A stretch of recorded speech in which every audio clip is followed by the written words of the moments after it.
ሰላም በያላችሁበት የተከበራችሁ ተመልካቾች ከሀዲያ ቴሌቪዥን የዕለቱን ዜና ይዘንላችሁ ቀርበናል። በቅድሚያም አርዕስተ ዜና። የነገ ሀገር ተረካቢ ብቁ ዜጎችን ለማፍራት ትምህርት ላይ ትኩረት ተሰጥቶ ሊሰራ እንደሚገባ የአሌሞ ወረዳ ትምህርት ጽሕፈት ቤት አስታወቀ።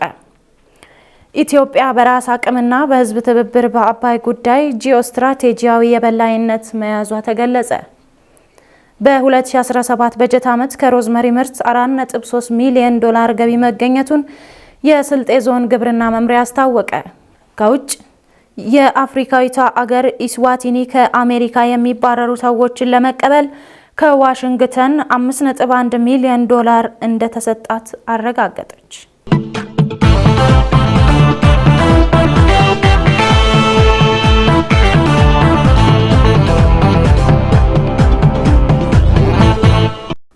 ለዝርዝር ወደ ተመረጡ ዜናዎች አልፈናል። ከዜናዎቹ ጋር ቤተልሔም ደመቀ ነኝ። አብራችሁን ቆዩ። የነገ ሀገር ተረካቢ ብቁ ዜጎችን ለማፍራት ትምህርት ላይ ትኩረት ተሰጥቶ ሊሰራ እንደሚገባ የአሌሞ ወረዳ ትምህርት ጽሕፈት ቤት አስታወቀ። ተጨማሪ አለ። የአጫሞ ሁለተኛ ደረጃ ትምህርት ቤት በአሌሞ ወረዳ ከሚገኙ ትምህርት ቤቶች አንዱ ነው። እኛም የአጫሞ ሁለተኛ ደረጃ ትምህርት ቤት ተገኝተን ባደረግነው ቆይታ ያነጋገርናቸው ተማሪዎች እንደገለጹት ትምህርት ከተጀመረ ጊዜ ጀምሮ እስካሁን ምንም አይነት ክፍተት እንደሌለና የተሟላ የትምህርት አገልግሎት እያገኙ እንደሆነም ተናግረዋል። አክለውም የመማር ማስተማር ሂደቱ ጥሩ ቢሆንም ለ9ኛ ክፍል ተማሪዎች የአማርኛ ትምህርት መጽሐፍ እጥረት እንዳጋጠማቸው ጠቅሰው ይህም በአጭር ጊዜ ውስጥ ቢፈታ ሲሉም ተማሪዎቹ ሀሳብ ሰጥተዋል። የአጫሞ ሁለተኛ ደረጃ ትምህርት ቤት መምህራን እንደገለጹት በዚህ ወቅት ያጋጠመውን የትምህርት ስብራት ለመጠገን የመማር ማስተማር ሂደት ላይ ትኩረት ሰጥተው እየሰሩ እንደሆነም ተናግረው በዚህ ሂደት ውስጥ የመምህራን ደሞዝ በጊዜ አለመከፈል፣ መንግስት በሀገር አቀፍ ደረጃ የጨመረውን የደሞዝ ጭማሪ በጊዜ አለማስገባት ክፍተት ለመማር ማስተማር ሂደቱ እንቅፋት ሊሆን እንደሚችል ገልጸዋል። የአጫሞ ሁለተኛ ደረጃ ርዕሰ መምህር የሆኑት አቶ አሳልፈው ዲሎ በበኩላቸው ለተማሪዎች መማሪያ መጽሐፍ የማዳረስ ስራ ላይ ክፍተት እንደሌለ ጠቅሰው የአማርኛ መማሪያ መጽሐፍ በአጭር ጊዜ ውስጥ ለተማሪዎች ለማዳረስ እየሰሩ እንደሆነም ገልጸዋል። አቶ አሳልፈው ጨምረውም ተማሪዎች ላይ ለመስራት ለአስተማሪዎች ምቹ የሆነ የስራ አካባቢ መፍጠር እንደሚያስፈልግ ገልጸው በጉዳዩ በትኩረት ካልተሰራ ወደፊት ምሁራንን ማፍራት እንደማይቻል ገልጸዋል። የአሌሞ ወረዳ ትምህርት ጽሕፈት ቤት ኃላፊ አቶ ከድር አያሌው በወረዳው በርካታ ትምህርት ቤቶች እንዳሉ ተናግረው በመማር ማስተማር ሂደት የነበሩ ችግሮችን ለመቅረፍ በትኩረት እየተሰራ እንደሆነም አብራርተዋል። ለመምህራን አዲሱ የደሞዝ ጭማሪና ምቹ የመማር ማስተማሪያ አካባቢን ከመፍጠር አኳያ በአጭር ጊዜ ውስጥ ለመፍታት እንደሚሰሩም ተናግረው ሀገር ተረካቢ ትውልድ ለመፍጠር በትምህርት ዘርፉ ሁሉም በቁርጠኝነት መስራት እንደሚገባም መልእክት አስተላልፈዋል ስትል ባልደረባችን ሉጂና ዮሐንስ ዘግባለች። ኢትዮጵያ በራስ አቅምና በሕዝብ ትብብር በአባይ ጉዳይ ጂኦስትራቴጂያዊ የበላይነት መያዟ ተገለጸ።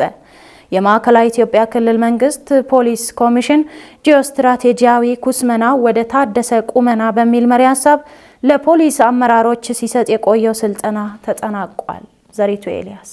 የማዕከላዊ ኢትዮጵያ ክልል መንግስት ፖሊስ ኮሚሽን በጠቅላይ ሚኒስትር ዶክተር አብይ አህመድ መመሪያ መሰረት ከጂኦስትራቴጂያዊ ኩስመና ወደ ታደሰ ቁመና በሚል መሪ ቃል ሲሰጥ የቆየው የፖሊስ አመራሮች ስልጠና ተጠናቋል። ስልጠናው በአገር አቀፍ ደረጃ በሁሉም ክልሎች ሲሰጥ የቆየ ሲሆን የማዕከላዊ ኢትዮጵያ ክልል ፖሊስ ኮሚሽን ለሁሉም የክልል፣ የዞን፣ የወረዳ፣ የልዩ ወረዳና የከተማ ፖሊስ አመራሮች ለ3 ተከታታይ ቀናት ሰጥቷል። በስልጠናው ወቅት በሰነዱ ላይ የቡድን ውይይቶች የተካሄዱ ሲሆን ከሌሎች ክልሎችና የፖሊስ ኮሌጆች ጋር ቨርቹዋል ውይይት ተደርጓል። በውይይቱ ወቅት የስልጠና ዋና ዓላማ ሀገራዊ ጥቅሞችን ማስከበርና አህጉራዊ መግባባትን ማጎልበት ላይ ያተኮረ እንደሆነ ተገልጿል። በተጨማሪም ሀገራዊ ጉዳዮችን በሚመለከት መነቃቃትንና ለሀገር አቀፍ ፕሮጀክቶች አቅምን የፈጠረ ነው ተብሏል። ኢትዮጵያ ዓለም የደረሰበትን የጂኦስትራቴጂ አሰላለፍ በመገንዘብ ወደዚያው ከፍታ ለመድረስና ብሔራዊ ጥቅሟን በዓለም መድረክ ለማስከበር አመራሮቹ ግላዊነትን ወደ ጎን በመተው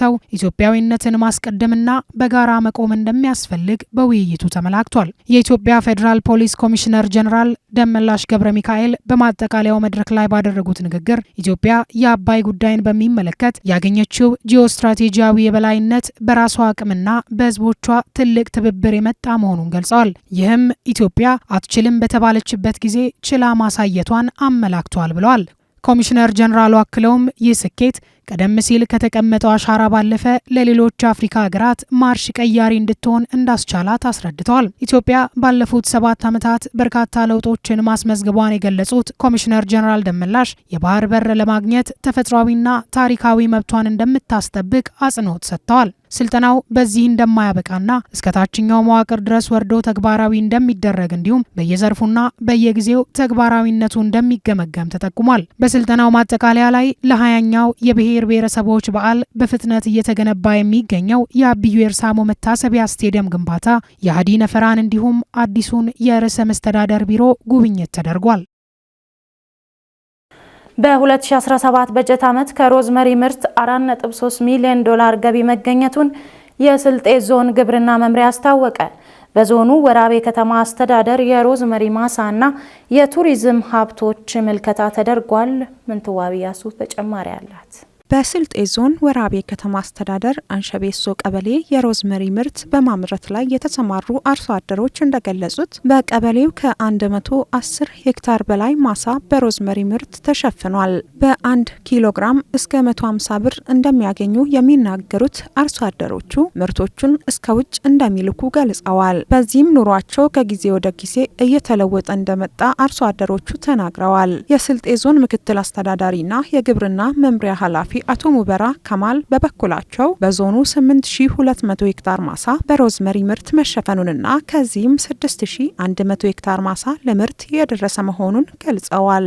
በ2017 በጀት ዓመት 103000 ኩንታል ምርት ተገኝቷል የሚሉት ኃላፊው ከዚህም 31300 ኩንታል ለውጭ ተልኳል ብለዋል። ከዚህም $4.33 ሚሊዮን ገቢ ተገኝቷል ብለዋል አቶ ሙበራ። በሌላ ዜና ዞኑ ያለውን የቱሪስት መስህቦችን በማልማት ከዘርፉ የተሻለ ገቢ ለማግኘት እየተሰራ መሆኑን የስልጤ ዞን አስተዳደር አስታውቋል። በማዕከላዊ ኢትዮጵያ ክልል ከሚገኙ ዞኖች አንዱ የሆነው የስልጤ ዞን በርካታ የቱሪስት መስህብ ሊሆን የሚችሉ ጸጋዎች ያለው ዞን ነው። ከዚህም መካከል በዞኑ ቅበት ከተማ አስተዳደር አጎዴ ቀበሌ የሚገኘው አረሸይጣን የተፈጥሮ ሐይቅ አንዱና ዋነኛው ነው። ሐይቁ 20ኛውን ብሔር ብሔረሰቦች በዓል አስመልክቶ በክልሉ በተለያዩ ዞኖች ምልከታ እያደረገ በሚገኘው የጋዜጠኞች ቡድን ተጎብኝቷል። የቅበት ከተማ አስተዳደር ከንቲባ አቶ መለሰ ዘይኔ በዚህ ወቅት ሀረሸይጣን የስልጥኛ ቃል ሲሆን ጥሬ የአማርኛ ትርጉሙ እጣን ጨምር ማለት እንደሆነ ገልጸዋል። 52 ሜትር ጥልቀት እንዳለው የሚነገርለት ሀረሸይጣን ሐይቅ ክረምት ከበጋ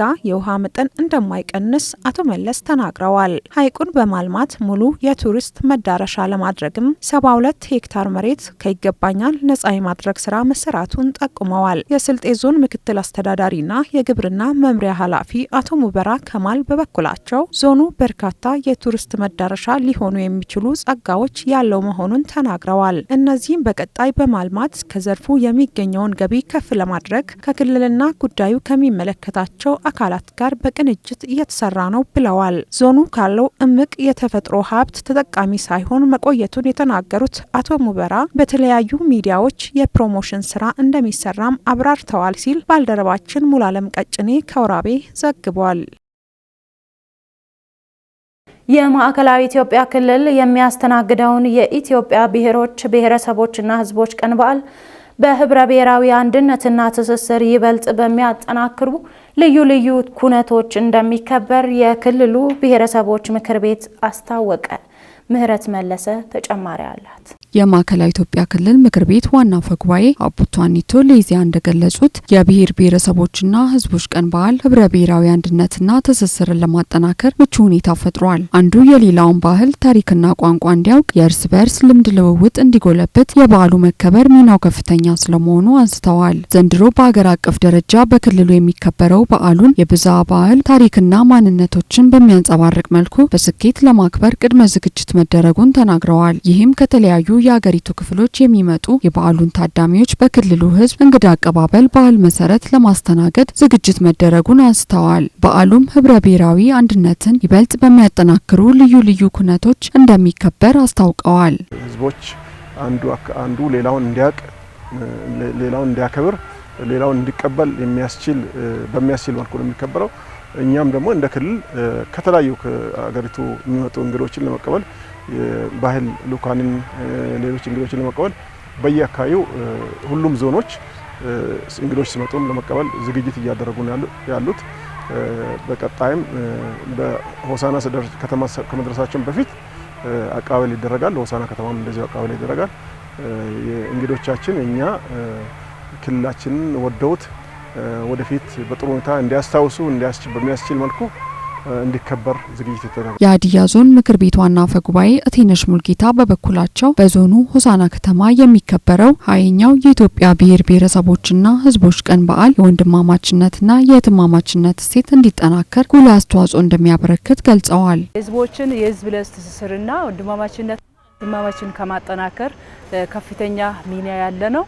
ይህን በዓል ለማክበር ከፍተኛ ዝግጅት እያደረግን ከዝግጅትም አንጻር እንደ ሀገር ያለውን በዓል በሁሉም ማህበራዊ መሰረት ለማክበር እንደ ሆሳና ከተማ ደግሞ እንደ ዞናችን እንግዶችን አቀባበል ከማድረግ አንጻር በቂ በሚባል ልክ ዝግጅት እያደረግን እንገኛለን። ልዩ የሚያደርጋቸው ልዩ ሁነቶች አሉ። እንደ ኢትዮጵያችን ይህን ታሳቢ በማድረግ እኛም ልዩ ዝግጅቶችን አድርገናል። በሁሉም አካባቢ ላይ በድምቀት እንዲከበር የማድረግ ስራ ከፍተኛ እንቅስቃሴ በማድረግ ዝግጅቱን በማጠናቀቅ ደረጃ ላይ እንገኛለን። በዓሉ የአብሮነት እሴቶችን በዘላቂነት በማጠናከር ረገድ ያለውን አስተዋጽኦ መሰረት በማድረግ በሁሉም የዞኑ መዋቅሮች እንዲከበር ኮሚቴ ተቋቁሞ ወደ ተግባር ስለመግባቱም ጠቁመዋል። ከሆሳና ከተማ ነዋሪዎች መካከል ወጣት ተመስገን ታምሬ በሰጠው አስተያየት የኢትዮጵያ ብሔር ብሔረሰቦችና ሕዝቦች ቀን በዓል የአብሮነት እሴትን ለማጠናከር እንደሚያግዝ ተናግረዋል። በዓሉን ለማክበር ወደ ከተማው የሚመጡ እንግዶችን በክብር ተቀብለው ለማስተናገድ የድርሻቸውን እንደሚወጣ ገልጿል። 20ኛው የኢትዮጵያ ብሔር ብሔረሰቦችና ሕዝቦች ቀን በዓል በሀገር አቀፍ ደረጃ በማዕከላዊ ኢትዮጵያ ክልል አስተናጋጅነት ዘንድሮ በሆሳና ከተማ እንደሚከበር ይታወቃል። 19ኛው የኢትዮጵያ ብሔር ብሔረሰቦችና ሕዝቦች ቀን በዓል ጠቅላይ ሚኒስትር ዶክተር አብይ አህመድ በተገኙበት በደቡብ ኢትዮጵያ ክልል አርባ ምንጭ ከተማ በድምቀት መከበሩ ይታወሳል ሲል ኢዜአ ዘግቧል። በሁለተኛው ምዕራፍ የኩታ ገጠም እርሻ ፕሮግራም ከ6 ሚሊዮን በላይ አርሶ አደሮች ገበያ ተኮር ምርቶችን በማምረት ተጠቃሚ እንዲሆኑ የሚያስችል መሆኑን የግብርና ሚኒስትር አዲሱ አረጋ ገለጹ። ሁለተኛው የኩታ ገጠም እርሻ ፕሮግራም ይፋ ሆኗል። ባልደረባችን ለምለም ዩኤል ተጨማሪ አላት። የግብርና ሚኒስትሩ አዲሱ አረጋ በዚሁ ጊዜ የኢኮኖሚው የጀርባ አጥንት የሆነውን ግብርናውን ለማዘመንና የአርሶ አደሮችን ሕይወት ለማሻሻል የተለያዩ ተግባራት እየተከናወኑ መሆኑን ተናግረዋል። የኩታ ገጠም አስተራረስ ዘዴ ምርትና ምርታማነትን ከማሳደግ ባለፈ እንደ ሀገር በምግብ ራስን ለመቻል የተያዘውን ግብ ለማሳካት ጉልህ ሚና አለው ብለዋል። ባለፉት 5 ዓመታት ሲተገበር የቆየው የኩታ ገጠም እርሻ ፕሮግራም በአነስተኛ ማሳ በተበታተነ መንገድ የግብርና ስራቸውን ሲያከናውኑ የነበሩ ከ4 ሚሊዮን በላይ አርሶ አደሮች ተጠቃሚ ማድረጉን አንስተዋል። የኩታ ገጠም እርሻ ለምግብ ዋስትና መረጋገጥ ወሳኝ የሆኑ የግብርና ምርቶች ላይ ትኩረት በማድረግ ምርትና ምርታማነት እንዲጨምር አርሶ አደሩ ከራስ ፍጆታ አልፎ ምርቱን ለገበያ እንዲያቀርብ ማስቻሉንም አንስተዋል። የአርሶ አደሮቻችን የአሰራር ባህል ቴክኖሎጂን የመጠቀም እንዲሁም ደግሞ ካመረቱ በኋላ ምርቶቻቸው ላይ እሴት ጨምሮ ከመሸጥና በአጠረ ግብይት ሰንሰለት ውስጥ የመግባት ሁኔታ እየተሻሻለ መጥቷል።